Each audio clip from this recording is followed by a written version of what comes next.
In a small American town, a feared gang leader named Vincent Gray dares to cross the line between crime and blasphemy. One night, he storms a sacred church, dragging the statue of Christ across the floor and ordering his men to throw the statue of the Virgin Mary into the raging Mississippi River. The townspeople watch in horror, and Father Joseph Carter kneels in prayer, pleading for mercy. But as the sun sets, darkness brings a terrifying reckoning. Strange lights flicker, church bells echo in the night without a hand to ring them, and shadows creep where no one should stand. What begins as arrogance turns into dread, as Vincent and his men discover that no power, no weapon, and no loyalty can protect them from divine justice. Their laughter fades into screams, and the river carries not only the statue, but also their fate into eternal judgment. Vincent Gray stepped out of the black pickup as dusk bled into the streets of a Louisiana river town, the sky the color of rust and spilled wine. The air tasted of damp cypress and old iron from the train bridge that crossed the Mississippi River, and the cicadas raised a steady roar that sounded like a distant, relentless engine. Vincent walked with a slow certainty, the kind that made men step aside without thinking. He had the build of a middleweight and the calm of a man who never raised his voice because he never needed to. 3 cars followed him into the gravel lot beside the church, their engines idling, their headlights skating over the brick facade and the tall wooden doors. The church had been raised a century earlier by fishermen and longshoremen and seamstresses who had saved coins in coffee tins, and it had endured hurricanes, floods, and a fire that scorched the choir loft before the bell was cast a second time. People in town called it Sacred Heart by habit, and the name smelled of beeswax, lemon oil, and river fog. Inside the sanctuary, Father Joseph Carter trimmed the last candlewick for the evening vigil and wiped the brass candlestick until it caught the last of the light. He was a tall, spare man with a gentle stoop, the kind that comes from years spent leaning toward people who whisper their burdens. He had served in New Orleans after the floodwaters and had learned that grief speaks many languages, but mercy speaks only one.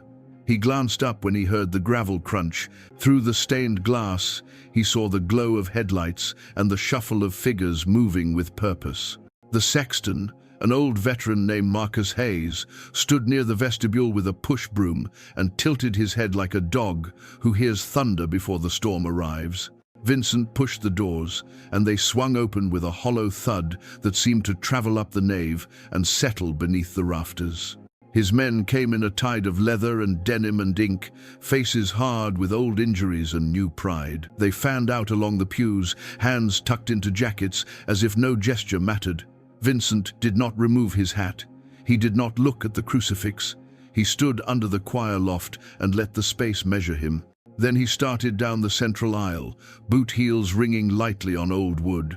Father Joseph stepped from the sanctuary, palms open, and spoke with the voice he used for frightened children and young couples with unpaid bills and old men whose breath was short. This is a house of prayer. If you need help, you will be heard. If you need shelter, you will be given shelter. Vincent smiled, as if that were a harmless joke told by a distant uncle at a barbecue. Help is a word that depends on who asks. Today I am asking for respect. He gestured to the fresco above the altar, the one with the Sacred Heart aflame. This town pays tribute to a myth and forgets real men who work for it in the shadows. I am here to collect memory. I am here to remind you who keeps the peace when night comes early. Father Joseph did not flinch. Peace comes from truth. True peace cannot be purchased. A laugh rose from one of the younger men, too loud in the wooden room.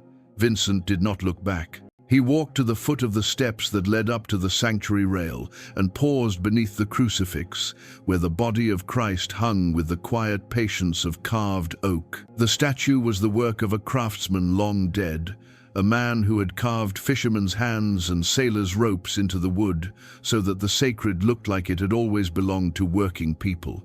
It was heavier than it looked. The base was bolted to a platform. Vincent bent, set his hands to the plinth, and the sound that followed felt like something vital tearing. Marcus inhaled sharply, a small human sound that echoed far too loudly. Two of Vincent's men hurried forward, and with a grunt and a scraping of bolts against wood, they tipped the platform and dragged it down the steps, oak grinding against oak, the crossbeam rasping along the rail. Father Joseph raised his voice without rage. "Leave it. There is still time to leave it and walk away. Confession does not erase justice, but it opens the door to mercy." Vincent did not answer. He led the slow procession down the aisle, the crucifix scraping and thudding, the crown of thorns knocking against pew ends, a rain of wood splinters marking their path like a trail through a dark forest. People from the neighborhood had gathered on the steps outside, drawn by the engines and the hammering noise. A mother with a baby against her shoulder began to whisper the rosary, and an older man lifted his phone, then lowered it again, because some moments demand presence more than proof. Vincent and his men reached the doors, and with a hiss of cool evening air, the procession spilled onto the steps. The sky had deepened to a bruised purple. The train bridge lights winked on. Across the street, the river smelled like wet metal and moss. "Take it down the steps," Vincent said. "Do it gently so we do not break it until the right moment." The men obeyed. The base bumped down the stairs. A sliver of wood shaved off and drifted on the breeze like a feather. Father Joseph followed, his hands still open, not to block the way, but to show that he had come to the threshold with them, that he would not leave the sacred alone, even when the sacred was dragged into the dust. Marcus stood to one side, his mouth set in a thin line, eyes wet with a strange mixture of anger and grief that he had not felt since a night on a road half a world away. At the foot of the stairs stood the statue of the Virgin Mary on a pedestal of white stone, hands outstretched, eyes soft and steady. Someone had tied a ribbon of blue silk around the base on the feast day that spring. Vincent glanced at it and smiled in a way that said he had already counted the distance from the pedestal to the levee path, and from the path to the river's edge. He nodded to a heavy man with a torn ear and a limp. The man stepped forward, wrapped both arms around the statue of the Virgin, and lifted with a grunt that broke into a laugh when he found the balance. The crowd murmured, a dog barked, and then went silent. "I will carry her," the man said. There was triumph in his voice, the kind that comes when a dare becomes a deed. Vinyl seats creaked as someone shifted in a parked car. A pair of teenagers stood on the hood of a truck for a better view and then slid down again when Marcus glanced at them with a look that said, "Respect yourself." They started down the sidewalk toward the levee. Vincent gestured, and the men dragging the crucifix turned the other way toward the gravel lot, like a general dividing forces at a crossroads. Father Joseph chose the path after the man with the statue, while Marcus, broom still in hand, followed the men who hauled the crucifix toward the dust and oil stains under the sodium lights. The town watched in two directions at once, a single heartbeat split between two rituals, both obscene in different keys. At the levee stairs, the man with the torn ear set his shoulder and walked to the top. The river spread below, wide and slow, a muscle that never sleeps. Barges moved like black islands. The air cooled further, and a wind came off the water and lifted the hem of the priest's cassock as he climbed behind them. Vincent took his time. He looked out over the town, over the roofs of bait shops and diners, over long lots with trailers and swing sets, over the cemetery where the tombs rose above the ground because the earth kept too much water to hold the dead. He looked as if the town belonged to him simply because he could name the things within it. At the top of the levee, he stood close enough to Father Joseph that he could have spoken softly and still been heard. He did not speak softly. He wanted the crowd below to hear the script he had written for himself. "You tell them that you protect their souls. I protect their real lives. My men make sure that no one takes their trucks or burns their shops without permission. When there is trouble, they call me, not you, because you ask for forgiveness, and I ask for obedience. Today I teach them that the weight of their myths is less than the weight of a man's will." Father Joseph breathed slowly and answered clearly. A man's will without God becomes hunger without end. You are not greater than the love that built this church or the faith that has endured flood and fire. Even now, you can stop. Vincent looked past him to the man with the torn ear. "Throw it," he said. The man bent, gathered strength, and with a heave sent the statue tipping off the levee's concrete edge. For a moment, the Virgin hung in the air as if clouds might hold her. Then gravity took her. She fell, struck the rippling skin of the Mississippi River, and disappeared with a muffled sound that was neither splash nor shatter, more like the river swallowing a word it would not repeat. The ribbon of blue silk fluttered once on the air and then vanished. A sound went through the people on the sidewalk below. Not quite a cry, not quite a prayer, simply the sound that souls make when something sacred is torn. Vincent turned away without looking down. He descended the steps as if nothing meaningful had happened. Father Joseph lingered at the top, eyes on the circles widening over the spot where the statue had gone under. The river returned to itself, which is the cruelest thing about a river. It does not carry a visible wound. In the gravel lot, the other men had pulled the crucifix across the stones, and the arms of the figure were scarred now with scrapes and grey dust. They propped it against the truck bed to catch their breath. Marcus stood a few paces away, the bristles of his broom dark with oil. One of the younger men, flushed and proud, set his boot on the base, as if taking a trophy photo in his mind to remember this night. Vincent joined them. For a heartbeat, he touched the wooden feet with a quick, almost tender tap, the way a boxer taps the corner post before a round begins. Then he nodded toward the ground.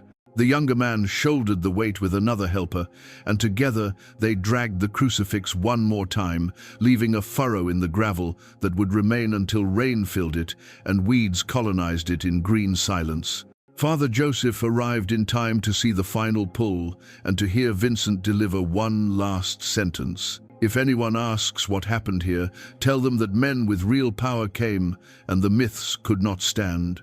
He waved, a genial farewell like a neighbor leaving a backyard party. The engines flared, the cars rolled. Dust lifted and hung in the light like old incense, and then settled on the wood and on the priest's cassock and on the faces of the people who had watched and could not unwatch. Night came down with a speed that surprised everyone, as if someone somewhere had decided that the town had seen enough. In the darkness, the bell rope in the tower stirred in a wind that did not blow, and a faint, almost imagined tone trembled through the rafters. Father Joseph knelt on the steps where the feet of the crucifix had scraped and whispered the prayer that he had spoken at floodwaters and at hospital beds and in kitchens that smelled of grief and coffee. "Lord, forgive them, for they know not what they do." Marcus stood behind him, the broom tucked under his arm, and took off his cap. The town breathed out. The river rolled on. Somewhere upriver, a barge horn mourned, long and low, and the sound drifted over the levee like an omen that no one yet knew how to name. The warehouse on the edge of the industrial quarter had once held cotton bales and steel drums, but now it held laughter that had no warmth, smoke that clung to the rafters, and shadows that twisted against brick walls. Vincent Gray and his men had chosen it because it was close to the river and far from patrol cars, and because no one in town was foolish enough to walk this way after dark. The air smelled of rust, spilled beer, and the sharp tang of gasoline. String lights hung crooked along the beams, their bulbs glowing yellow with a weary fatigue, casting faces into half-light that turned every grin into a sneer. Vincent sat at a rough wooden table near the center, his chair tilted back, his boots propped against a crate. A bottle of bourbon passed from hand to hand. His eyes glimmered like a man who had tested the boundaries of the world and found nothing strong enough to resist him. Around him, the men roared with delight at the memory of what they had done, repeating details as if each retelling made the blasphemy more permanent. They mimicked the priest's voice, imitated the sobs of women who had prayed on the church steps, and clapped each other on the back as if they had secured a victory that no law could challenge. Yet under the noise, the warehouse seemed to hum with a presence that was not theirs.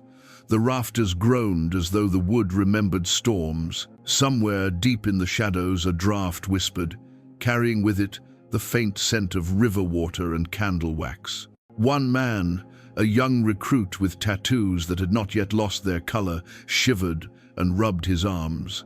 He glanced toward the sliding door as though he expected someone to enter, but when he saw nothing, he laughed too loudly and returned to the table. Midnight came slowly, like a predator circling, and with it came unease. The string lights flickered, one bulb sputtering and going black, then another. The men cursed, but their words felt small in the growing silence. From outside, where no church bells stood within miles, came the sound of tolling. It was not a clear ring, but a deep, resonant knell that carried the weight of centuries. Each strike seemed to shake the iron bones of the warehouse, and with each strike conversation faltered until only silence remained. Vincent lifted his head. His smile thinned but did not vanish. He poured another measure of bourbon and set the glass before him, daring the sound to matter. He told his men that the night belonged to them, that bells and priests and trembling children had no place here. His voice was steady, but his eyes moved toward the high windows, where moonlight pressed against the glass in pale streaks.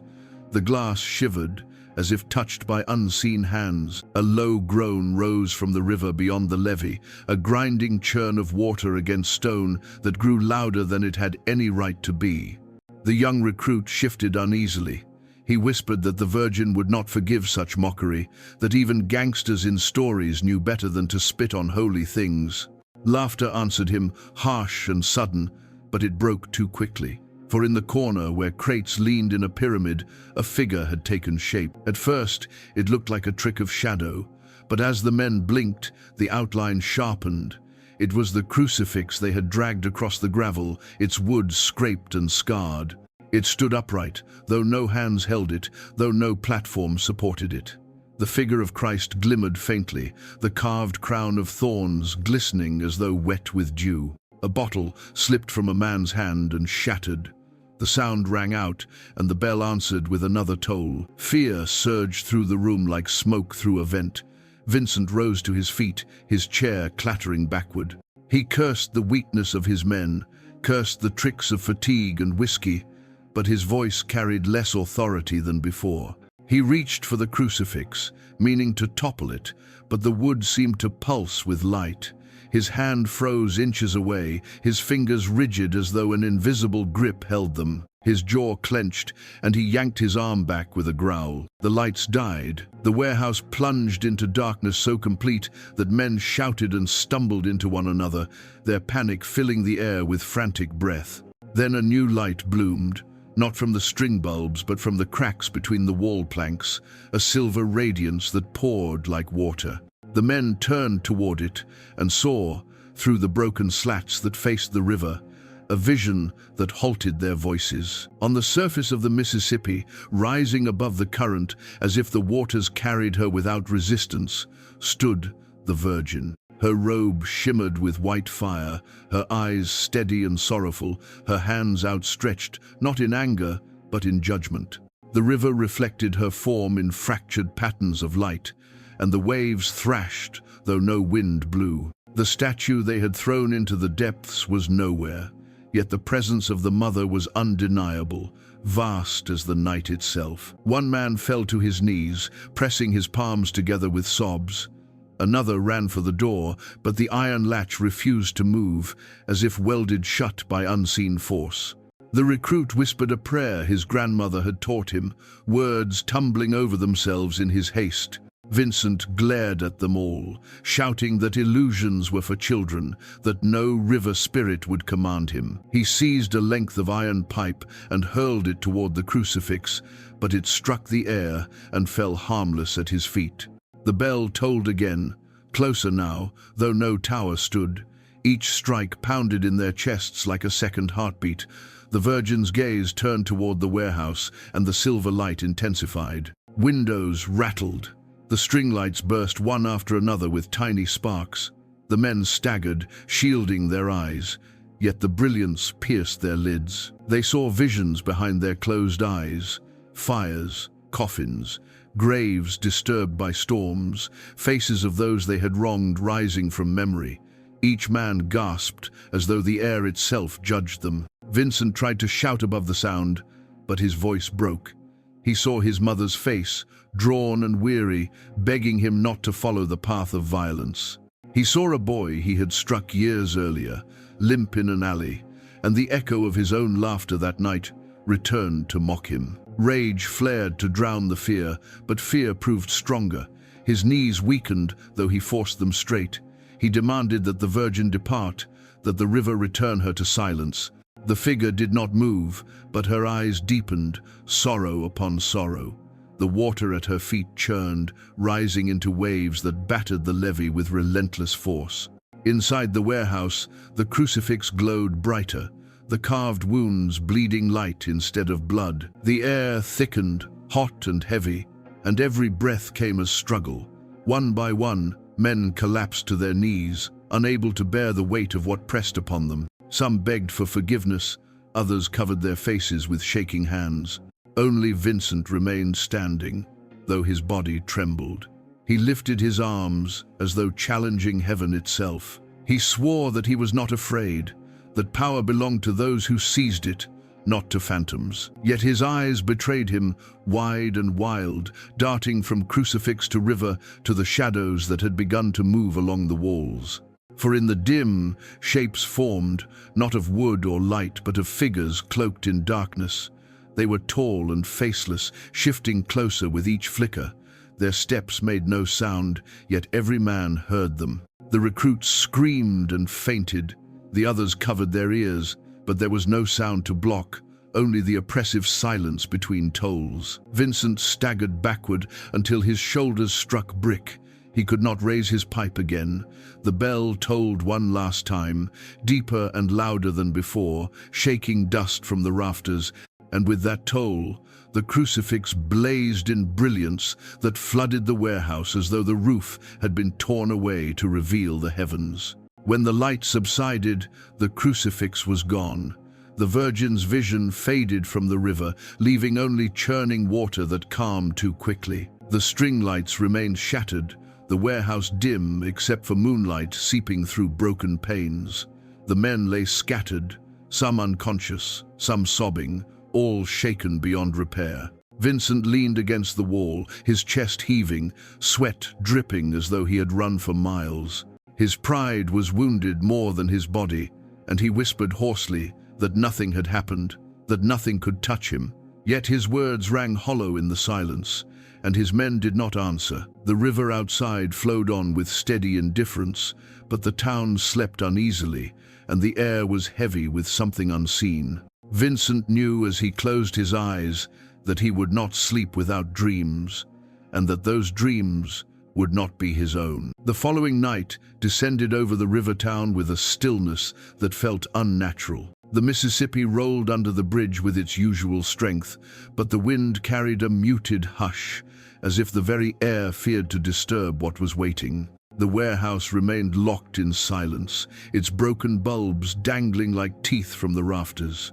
Inside, Vincent Gray and his gang huddled in restless clusters, their laughter gone, replaced by the muttering of men who had begun to doubt their own eyes. They had drunk heavily to bury memory, but the alcohol had turned bitter in their mouths. The youngest among them refused to lift his head, whispering prayers into the folds of his jacket. Vincent sat alone near the center, his jaw set hard, his hands clenching and unclenching as though he wrestled invisible chains. His pride had been battered but not broken. He told himself that visions belonged to weak men, that the river played tricks on those who feared shadows. Yet the echo of the church bell would not leave his ears, nor would the sight of the Virgin's sorrowful gaze. He lit a cigarette and watched the smoke curl upward, trying to convince himself that he was the master of this night, as he had been the master of so many others. The first sign of judgment came not as sound or sight, but as absence. The warmth fled the air, leaving a chill that pricked skin and raised hair. The men rubbed their arms, muttering about a draught, but the draught did not move the dust or ruffle their clothes. It was as though the warmth had simply been drained away, leaving the warehouse hollow. Then came the sound, low and distant, a chorus of murmurs rising from the floor itself, as though voices buried beneath the earth had awakened. One of the older men, a scarred veteran of street wars, staggered to his feet and pressed his ear to the ground. His eyes widened in horror. He whispered that he heard screams, the screams of men falling into fire. The others laughed nervously until the sound rose and filled the space. Cries of anguish, desperate pleas, and a roar like burning timber. The floorboards vibrated, dust shook loose from the beams above, and the men stumbled back from the center as if the wood might split open. Suddenly, the warehouse lights flared with blinding force, not the yellow bulbs, which had long since shattered, but a searing illumination that came from nowhere and everywhere at once. Shadows leapt across the walls, growing taller, stretching into monstrous shapes that clawed and writhed. The gang shouted in confusion, some drawing knives, others reaching for pistols, but their weapons hung heavy and useless in their hands. The light revealed faces of those they had beaten, robbed, betrayed, victims long forgotten, neighbors threatened, strangers left bleeding in alleys. Each shadow carried a face, each face turned toward the men with silent accusation. One by one, the gang members broke. A man named Carlo stumbled toward the door, screaming that he could not bear the eyes, that the walls were alive. He clawed at the latch, but when he pulled it open, darkness greeted him, thicker than any night. He stepped into it and was gone, his scream cut off as though swallowed. The others froze, staring at the black doorway that offered no return. Another man, Samuel, dropped to his knees, clutching his head. He shouted that he could see fire licking at his skin, though the others saw nothing. He thrashed, clawing at his own arms until blood streaked his sleeves. He begged for mercy, calling upon saints he had mocked in childhood. His cries rose to a shriek, then faltered into silence as his body slumped forward. When the men turned him over, his eyes stared blankly, his lips twisted in terror. The voices from beneath grew louder, rising into a cacophony that drowned thought. Vincent stood unmoving, though sweat poured from his forehead. His hands clenched into fists, and he shouted above the noise that none of it was real, that fear was a weapon and he would not yield to it. Yet his voice cracked, and his men heard it.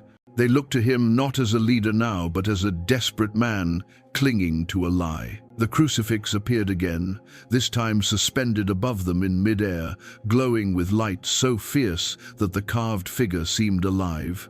Blood, or what looked like blood, streamed from the wounds, but it glowed like molten gold.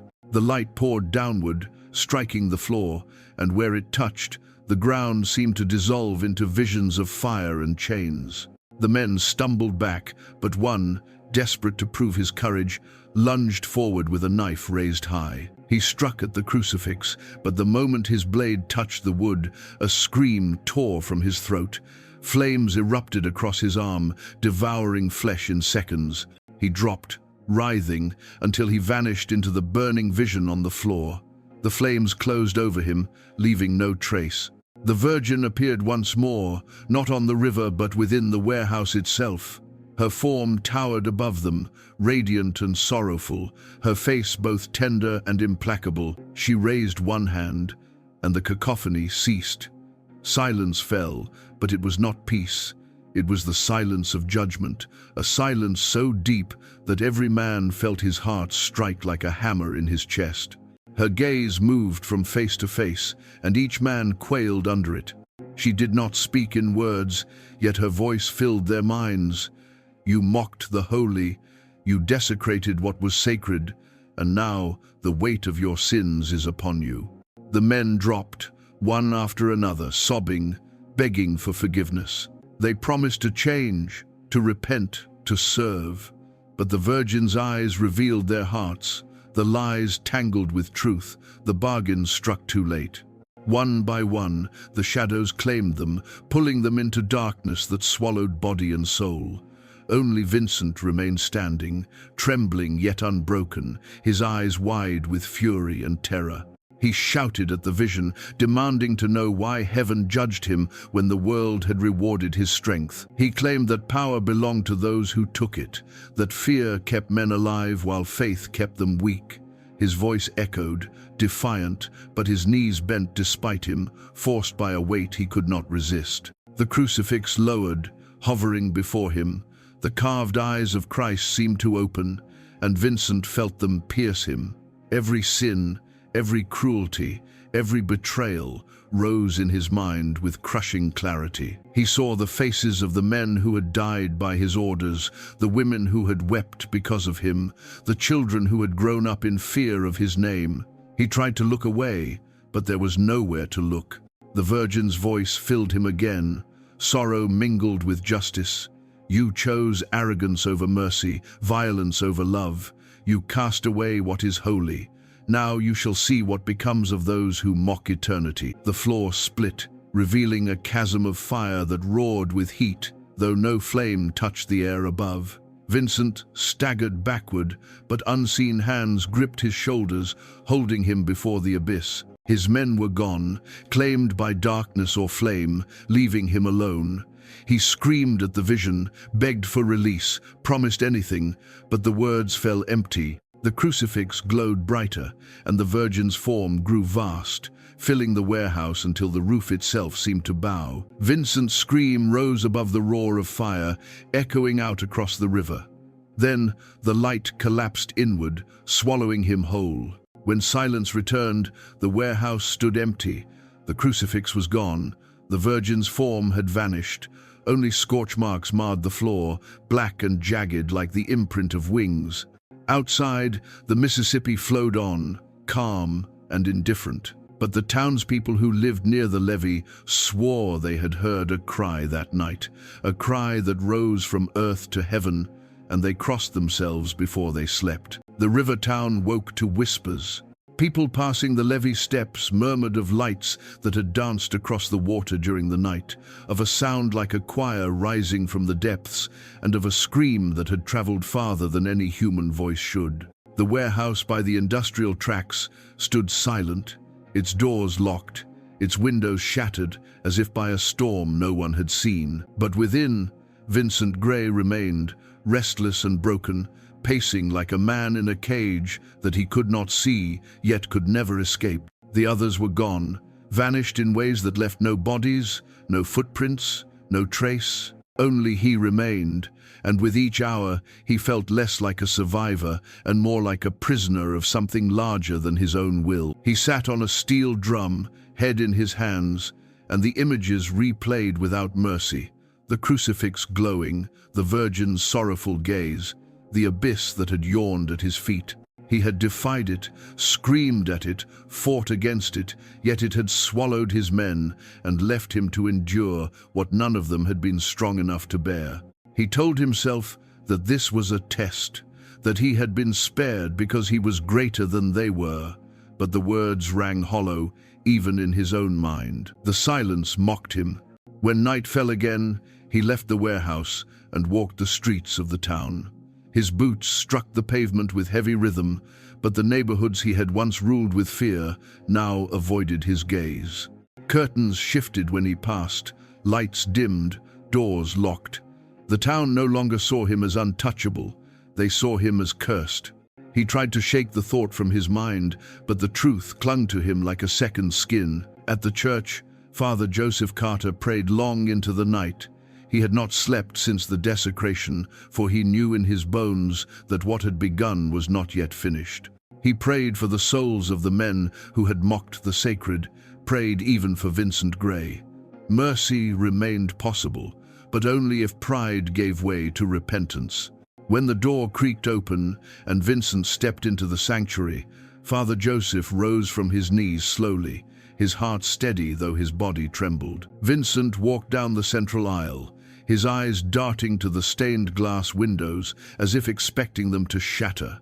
His shoulders were hunched, his skin pale. He stopped before the altar, breathing hard. "You knew," Vincent said, his voice rasped like dry leaves in the wind. You knew something would happen when we dragged your Christ, when we threw your Virgin into the river. Father Joseph folded his hands. I knew only that every act has its fruit. When men choose desecration, they sow their own harvest. Vincent slammed his fist against the rail. Do not speak to me of harvest. I saw things no man should see. My men are gone, swallowed by shadows, burned by fire that left no ashes. I remain. Why? Why am I left to carry this? Perhaps, the priest said softly, because you are still being called. The words struck Vincent harder than any weapon. He staggered back, shaking his head. Called? To kneel? To beg like a dog? I will never bow.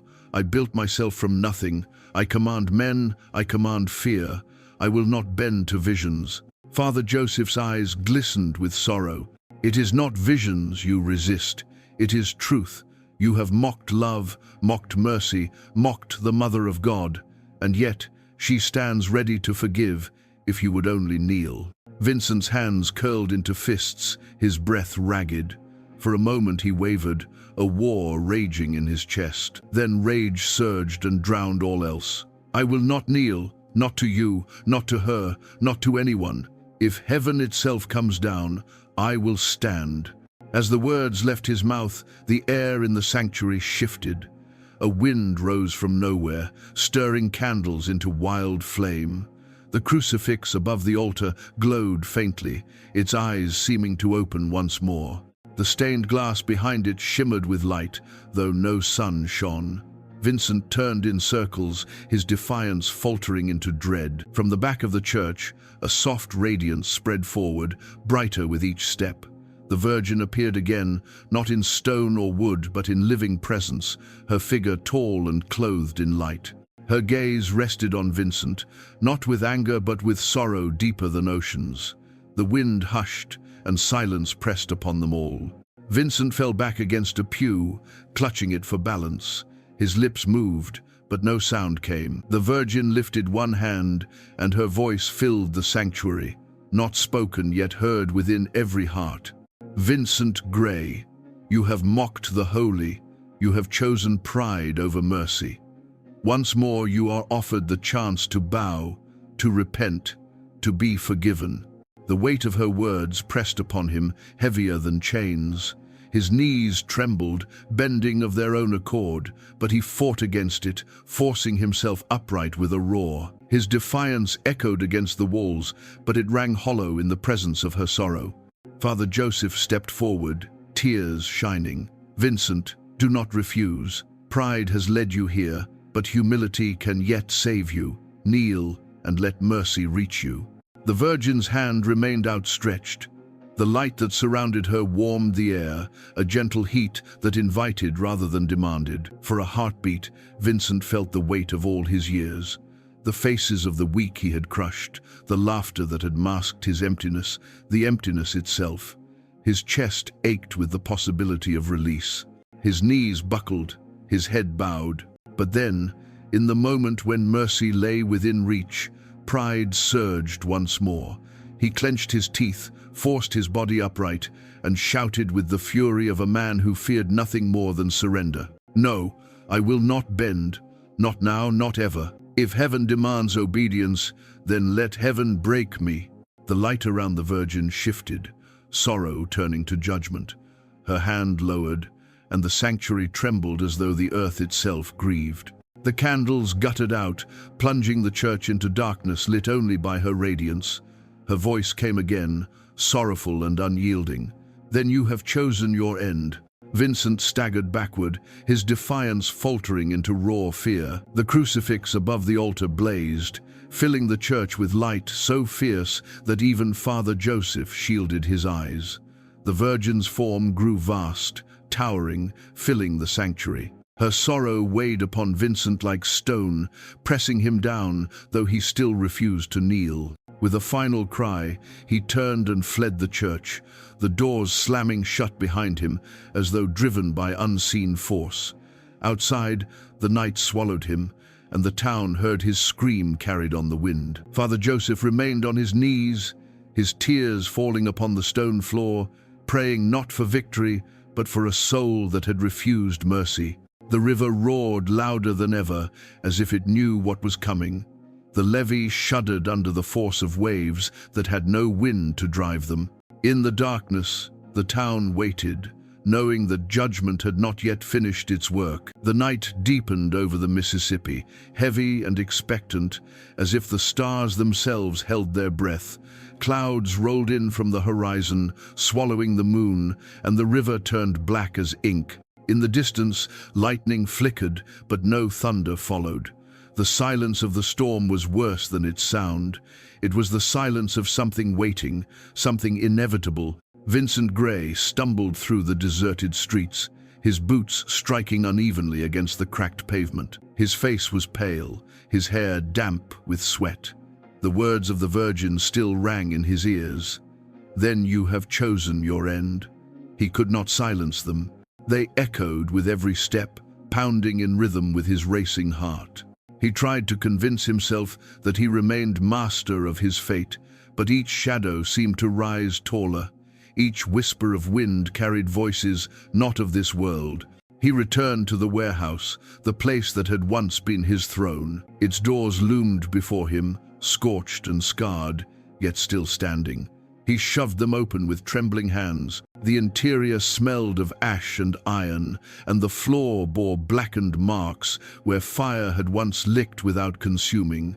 He collapsed into a chair, breathing hard.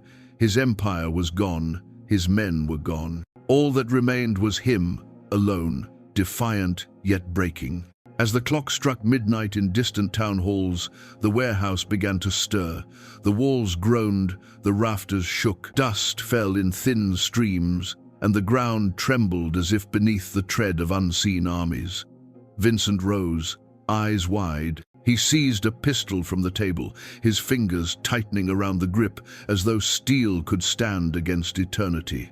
The first sound came low and deep, the toll of a bell. It rolled through the warehouse, shaking the air, vibrating the glass until it cracked. Vincent shouted for it to stop, firing his gun into the shadows, but the sound only grew. Each toll pressed heavier on his chest, crushing his breath, breaking his courage. The crucifix appeared once more, rising from the center of the warehouse floor, not carved from wood now, but blazing with light. The figure of Christ glowed, the wounds radiant, the eyes open and filled with sorrow and strength.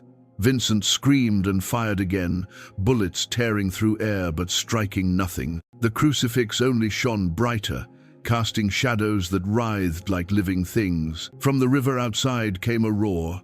The waters surged against the levee, waves rising higher and higher as though the sea itself had risen inland. The warehouse doors burst open and wind howled through, carrying with it the scent of salt, blood, and holy oil. Vincent staggered back, shielding his face, but the storm followed him inside. Then she came. The Virgin appeared once more, radiant beyond bearing, clothed in light, brighter than fire, yet softer than dawn. Her eyes fixed upon him, and he felt every sin laid bare, every cruelty exposed. She spoke without sound, her words burning in his mind. Mercy was offered. Mercy was refused. Now comes justice. The ground split open, jagged cracks racing across the floor. Flames burst forth, not consuming the wood, but devouring the air itself. From the chasm rose shadows, dark, faceless forms that reached with clawed hands, surrounding him, pressing closer. Vincent swung his pistol wildly, struck with his fists, but his blows met nothing.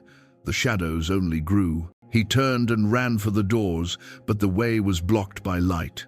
The crucifix barred his path, its radiance forming a wall he could not cross. He screamed in fury, cursing heaven, cursing earth, cursing even himself. His words were drowned in the roar of the river, for now the waters surged higher still, spilling over the levee and flooding toward the warehouse in torrents of black foam. The Virgin raised her hand. The shadows seized him. His pistol fell to the floor, clattering once, then vanishing in flame. They dragged him toward the chasm, his boots carving furrows in the scorched wood. He fought, clawed, kicked, but the weight of his defiance was nothing against the strength of judgment. His scream rose, louder than the bell, louder than the storm, a scream that carried through the town and chilled the hearts of every soul who heard it. Then the flood struck. The Mississippi crashed through the warehouse walls, sweeping over everything with unstoppable force. Flames and shadows, light and darkness, all were swallowed in the deluge. Vincent's scream was cut short, drowned beneath the roar of water. The warehouse collapsed, timbers snapping, bricks tumbling, until nothing remained but ruin beneath the rushing flood. When dawn broke, the town emerged from their homes. The storm had passed without rain, without lightning, leaving the sky strangely clear. The river flowed calmly once more, as though nothing had disturbed it. But where the warehouse had stood, there was only rubble, twisted metal and shattered stone. No trace of Vincent Gray or his men remained. Yet in the church, something miraculous had occurred. Father Joseph entered at first light and found the sanctuary restored. The crucifix, once scarred, now gleamed as though newly carved. The statue of the Virgin, cast into the river days before, stood again upon her pedestal, her face serene, her hands outstretched. Candles burned, though no one had lit them, their flames steady in the still air. Word spread quickly. People came, kneeling in awe, crossing themselves, whispering prayers of gratitude.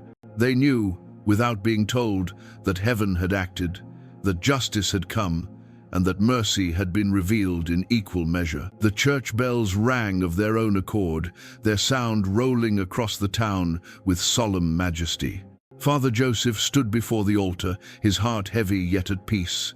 He had prayed for Vincent until the very end, and though the man had refused mercy, the prayer remained. For even judgment could not erase the hope that someday, somehow, redemption might reach even the hardest of hearts. As the townspeople knelt, the sun broke through the clouds, flooding the sanctuary with golden light. Dust motes danced like sparks, and the air smelled of river water and lilies. The Virgin's eyes seemed to glisten as though she wept, not for victory, but for the soul that had chosen its own destruction. The town carried on, but they carried with them the memory of that night. They spoke of it in hushed tones, warning their children, reminding each other that power without mercy leads only to ruin. And when the river swelled again, as it always did, they crossed themselves and whispered prayers, remembering the scream that had once risen from its depths. Vincent Gray's name was no longer spoken in fear, but in warning. His empire was gone, his shadow erased, but his story lived as testament.